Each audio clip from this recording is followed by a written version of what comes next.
Assalamualaikum warahmatullahi wabarakatuh. Kembali lagi di channel YouTube ini bersama saya Dani Daniarsyah. Sama seperti video-video sebelumnya, di sini saya akan kembali membuat video Learning Journal Part 7. Mata kuliah penulisan berita dan artikel. Pada pertemuan kali ini di tanggal 15 April di hari Selasa, sama seperti pertemuan-pertemuan sebelumnya. Pertemuan kali ini masih mempresentasikan hasil makalah. Kali ini yang mempresentasikan hasil makalahnya yaitu kelompok 5, kelompok saya sendiri.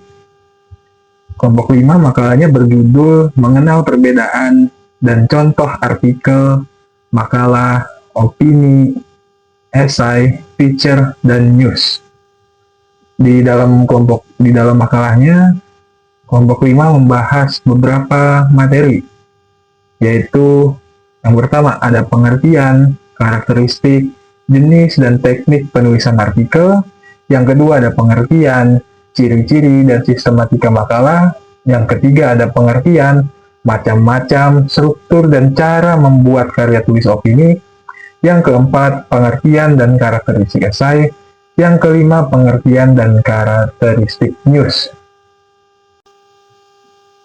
Pembahasan yang pertama yaitu pengertian, karakteristik, jenis, dan teknik penulisan artikel.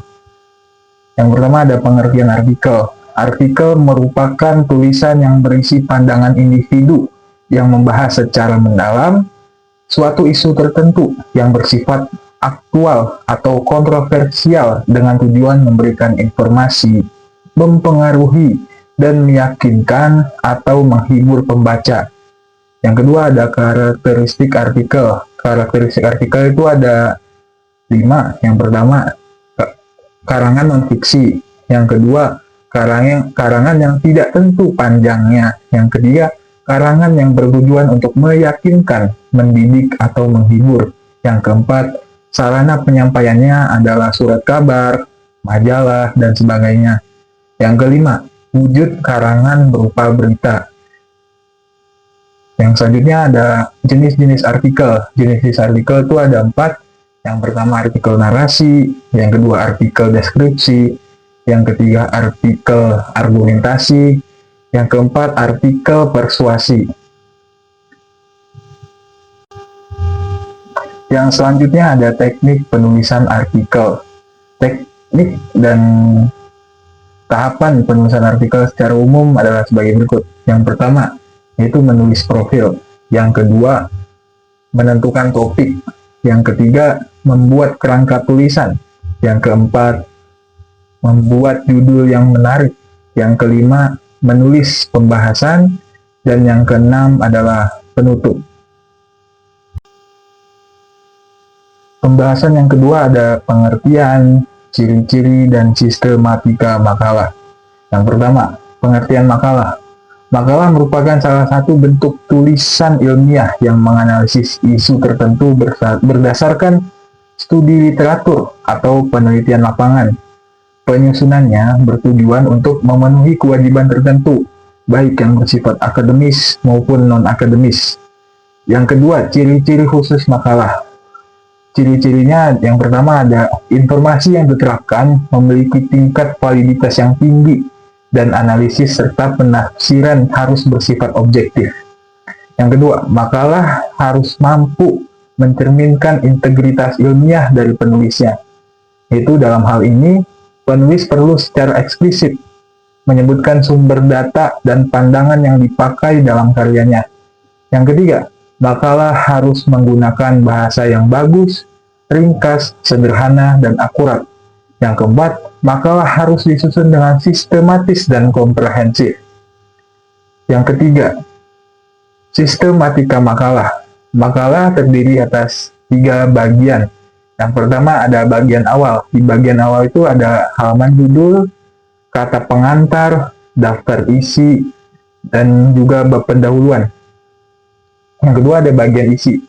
Di bagian isi itu ada tinjauan atau kajian teoritis dan pembahasan. Yang ketiga itu ada bagian penutup. Di bagian penutup itu ada simpulan, saran, dan daftar pustaka.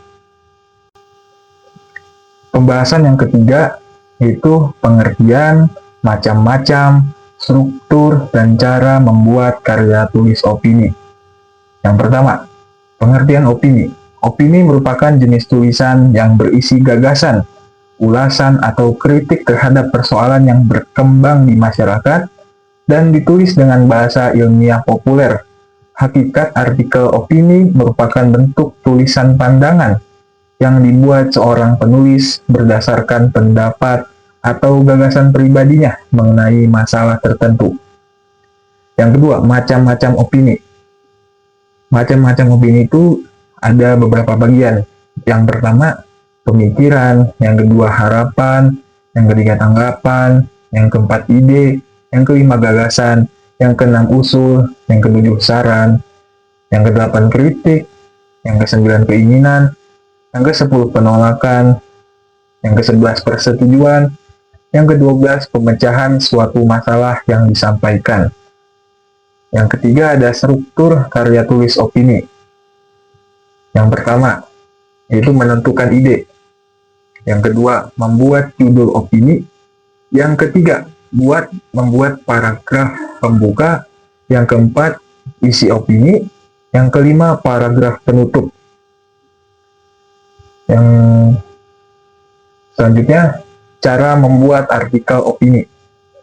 Yang pertama, tentukan topik terkini atau peristiwa yang akan dibahas dan ditanggapi melalui artikel opini. Yang kedua, tentukan posisi dan arah artikel, apakah pro atau kontra terhadap isu tersebut. Yang ketiga, mengikuti struktur penulisan artikel opini secara runut agar tulisan dapat menarik perhatian dan mudah dipahami oleh pembaca. Pembahasan yang keempat yaitu pengertian, karakteristik esai, jenis-jenis esai, dan cara membuat esai. Yang pertama ada pengertian esai. Esai merupakan salah satu bentuk tulisan yang menggabungkan fakta dan opini. Esai lebih bersifat subjektif sesuai dengan cara pandang penulis yang analitis, spekulatif, serta interpretatif. Yang kedua, yaitu karakteristik esai.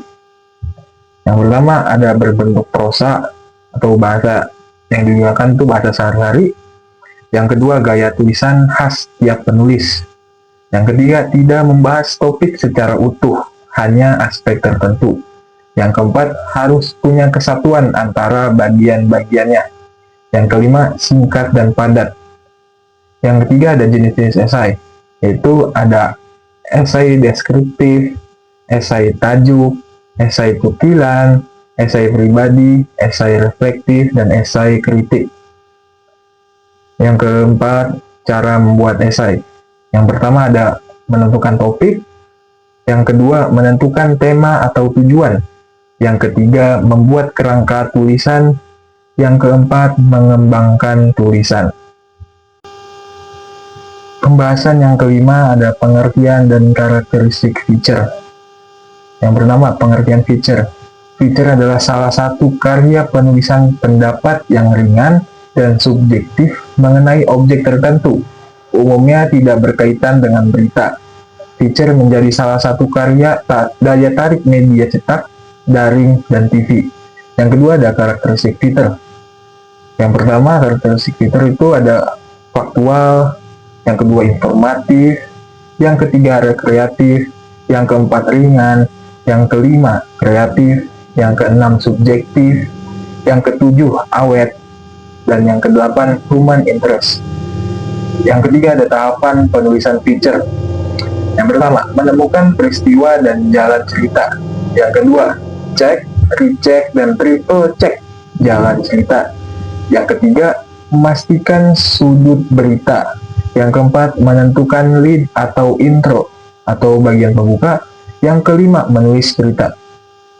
Yang ketiga, yang keempat ada jenis-jenis feature. Jenis-jenis feature itu ada, yang pertama ada feature berita, yang kedua feature perjalanan, Yang ketiga, feature wisata. Yang keempat, feature budaya. Yang kelima, feature sejarah. Yang keenam, feature profil. Dan yang ketujuh, feature kuliner. Pembahasan yang keenam, yaitu pengertian news dan teknik penulisan berita. Yang pertama, pengertian berita. Pengertian berita menurut Dr. Willard C. Beyer menyatakan bahwa berita adalah sesuatu yang baru yang dipilih oleh jurnalis untuk dimuat dalam surat kabar. Oleh karena itu, ia dapat menarik atau mempunyai makna dan dapat menarik minat bagi pembaca surat kabar tersebut. Yang kedua, teknik penulisan berita. Teknik penulisan berita itu yang pertama ada judul, headline. Yang kedua ada baris tanggal atau deadline. Yang ketiga ada teks berita atau lead. Yang keempat, tubuh berita atau body. Yang kelima ada kaki berita atau leg.